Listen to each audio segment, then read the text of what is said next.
Alejandro Condorí, el gusto de saludarlo. Buen mediodía. ¿Cómo está usted? ¿Qué tal, Omar? El gusto de saludarlo nuevamente, a usted, a todos los compañeros.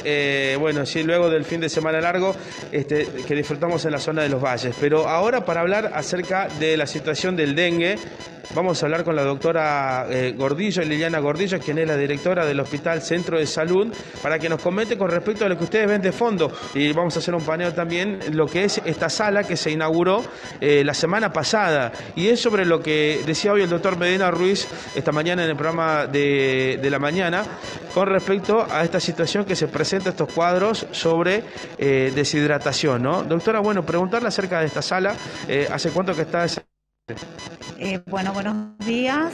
Esta sala nosotros la reconvertimos durante el fin de semana, sobre todo para brindar comodidad a los pacientes que están siendo asistidos en este hospital.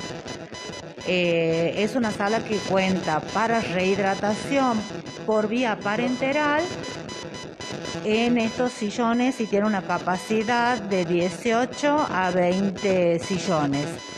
Entonces eso nos proporciona a nosotros poder brindarle al paciente una mejor atención con baños, con un office de enfermería propio. Entonces los pacientes están hidratándose. Generalmente son cuadros moderados de un control durante 4 a 6 horas. Estos pacientes llegan deshidratados, con fiebre, algunos con dolor abdominal, otros con diarrea o con un leve sangrado o por la nariz, o con la orina concentrada, poco. Entonces se los ubica en esta sala después de ser admisionados por el médico de guardia, donde tenemos enfermería y un médico además que les realiza los controles y las indicaciones.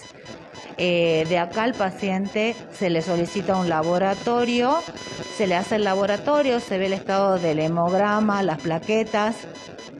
Si requiere internación porque no se recupera dentro de las 4 a 6 horas, pasa a sala de internación que disponemos que son de salas de clínica común, terapia intermedia y terapia intensiva.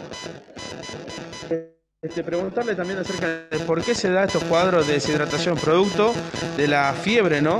Claro, son productos de la fiebre y productos también de la astenia que tiene el paciente, o sea, tiene deseo de beber poco o casi nada y también de ingerir comida, alimentos. El paciente, además de la fiebre, se consume agua del organismo y se deshidrata. Así que además de la fiebre, la diarrea, el vómito, también son factores que nos presentan estos cuadros de deshidratación. Bien, Omar, queremos pedirle, si tiene unos minutitos, unos segunditos para trasladarnos hacia la zona donde está la guardia. También cómo está en estos momentos la guardia, que vemos que está llena. Nos estamos yendo de este sector de hidratación que tenemos acá en el Hospital Centro de Salud. Sí, Omar. No, quería preguntarle más o menos, la semana pasada, a ver, ¿cuántos casos, porque hoy ya se han confirmado que son más de 12.000 los casos, para la doctora Liliana Gordillo,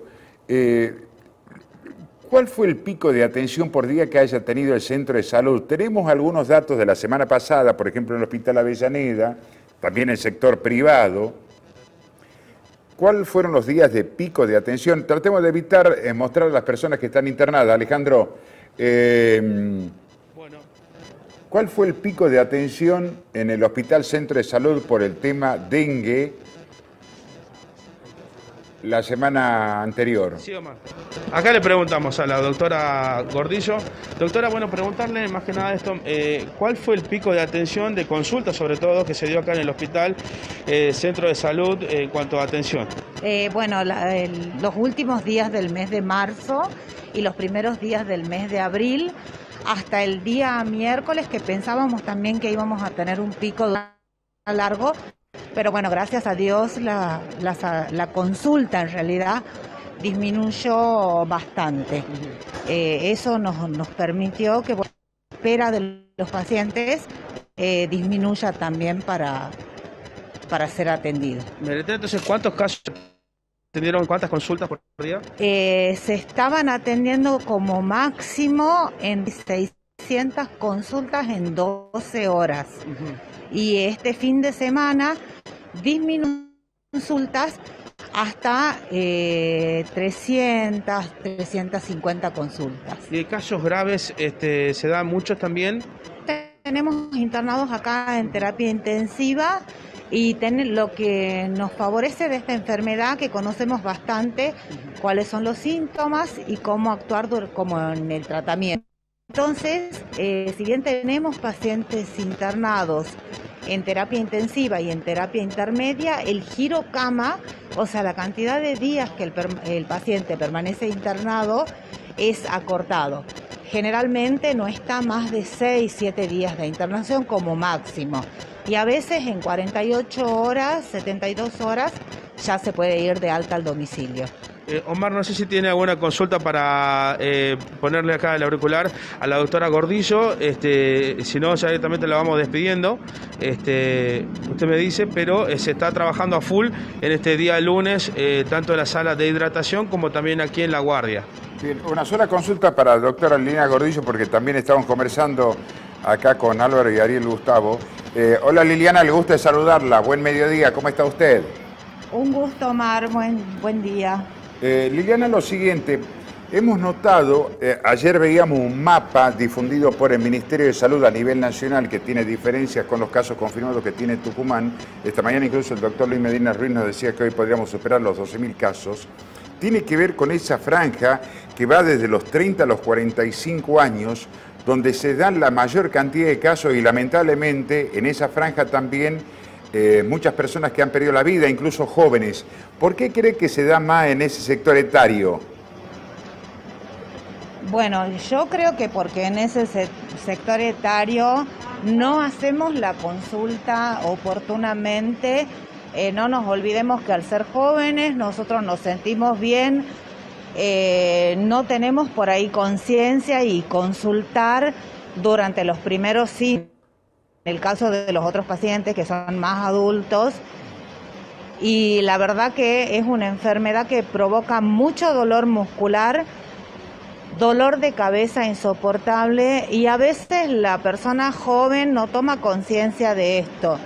Entonces nosotros pedimos que por favor se acerquen a consultar, que no esperen a estar deshidratados severos, porque no tienen sed, no toman agua, se sienten mal. No olvidemos que en el adulto y el adulto mayor se descompensa fácilmente la presión arterial, le baja la presión, se sienten mal, entonces consulta más rápido a la guardia. En cambio, el paciente joven tiene un corazón suficiente, actúa una bomba cardíaca mucho mejor, donde se compensa rápidamente, pero llega un momento en el que obviamente claudica, ¿no? Y el otro tema relacionado con estos casos, ¿cómo se determina qué es dengue, teniendo en cuenta que hay una combinación, los síntomas parecidos entre la angina viral, los casos de influenza, COVID y el dengue? ¿A dónde está la diferencia para confirmar que se trata de un caso de dengue? ¿En las plaquetas? Bueno, tenemos la verdad que grandes diferencias.